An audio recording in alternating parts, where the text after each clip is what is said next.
Vsak od nas ima v srcu skrit odpor, ki se zoperstavlja milosti. Potrebno ga je najti in Gospoda prositi za pomoč, da bi se prepoznali kot grešnike.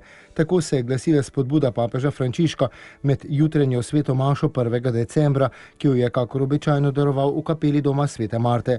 Med homilijo je izhajal iz prošnje, da bi Božja milost premagala odpor greha.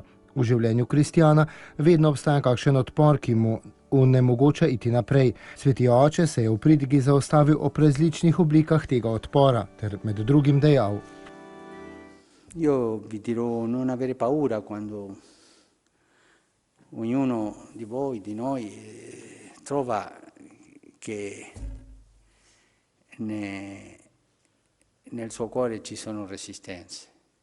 Ma dirlo chiaramente al Signore, ma guarda Signore. Pravim vam, da se vam ni treba bati, kadar vsakdo med vami, vsakdo med nami v svojem srcu odkrije odpor.